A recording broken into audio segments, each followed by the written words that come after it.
এই মোহাম্মদপুর আবার সুখের সম্মানের মোহাম্মদপুর হবে। এই মোহাম্মদপুরে আপনারা জানেন, আমি যতবার আপনাদের সাথে সামনে কথা বলেছি, বড় বড় অভিযান নিয়ে সন্ত্রাসী ধরার পরে, অস্ত্রবাদ সন্ত্রাসীদের আইনের আওতায় আনার পরে আমি যে কথাগুলো সবসময় বলি, মোহাম্মদপুরে কোনো সন্ত্রাসী থাকতে পারবে না। মোহাম্মদপুরে কোনো কিশোর গ্যাং থাকতে পারবে না। আমি জেনেভা ক্যাম্পে অপারেশন করেছি, কিশোর গ্যাং ধরেছি, আমি ওখানে বলেছি জেনেভা ক্যাম্প অপরাধীদের জায়গা না। জেনেভা ক্যাম্পে ভালো মানুষ থাকতে হবে। যদি জেনেভা ক্যাম্পে থাকবা, মাদক বিক্রি করবা, কিশোর গ্যাং সন্ত্রাসী করবা, তুমি জেনেভা ক্যাম্পে থাকতে পারবা না। সন্ত্রাসীদের প্রতি আমাদের zero tolerance message clear. Message clear. Mohammadpur, এই যে আমি খুবই আশাবাদী, আপনাদের এই যে এত কনসার্ন, এত সুন্দর সুন্দর পয়েন্ট আপনারা দিয়েছেন।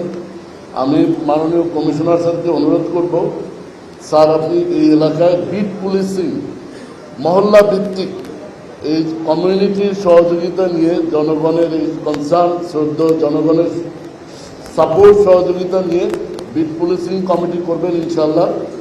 এই কমিটি আমাদের যে কাজ, এই কাজ অর্ধেকের বেশি করে দেবে। আমরা তথ্য পেলে সন্ত্রাসীকে অবশ্যই আমরা আইনের আওতায় নিয়ে আসি। আমাদের নিজস্ব গোয়েন্দা সংস্থা আছে, আমাদের নিজস্ব গোয়েন্দা টিম কাজ করছে। কয়টা লোক খারাপ, একটা সমাজে 100 জনের মধ্যে কয়জন খারাপ? বেশি লোক না। এই যে আপনারা কষ্ট করে কাজ পেলে এখানে এসছেন, আমাদের সহযোগিতা করছেন, তার মানে কাজ অর্ধেক হয়ে গেছে ইনশাল্লাহ। কাজ অর্ধেক হয়ে গেছে। আমরা RAB, Bangladesh rapid action battalion, Bangladesh police, Bangladesh সেনাবাহিনী, আপনারা দেখেছেন, আপনারা যখন দেখেছেন, আমরা যখন দেখেছি আপনাদের পেয়েছি, আপনারা যখন দেখেছেন আমরা সবসময় আপনাদের সাথে।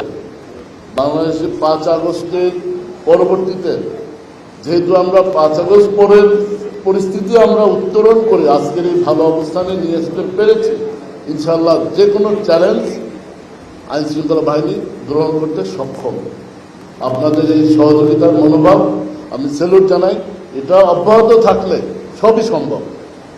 কোনো সন্ত্রাসী, কোনো অপরাধী, কিশোর গ্যাং মোহাম্মদপুরে থাকতে পারবে না। তাকে চলে যেতে হবে, চলে যেতে হবে। এটাই হলো ফাইনাল মেসেজ।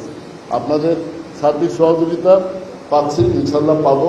তবে একটা অনুরোধ আমি বলবো, দয়া করে নিজেদের মধ্যে দলাদলি করে ভালো মানুষ সম্পর্কে রং তথ্য কাউকে দিবেন না। যিনি অপরাধী তার তথ্যটা দয়া করে দেন।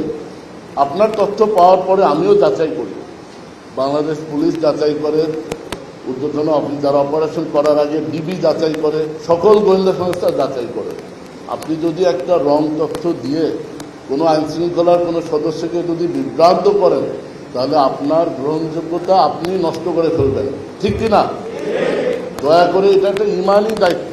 আপনি আইন শৃঙ্খলা বাহিনীকে একটা অপরাধী সম্পর্কে তথ্য দিচ্ছেন, তার মানে কি?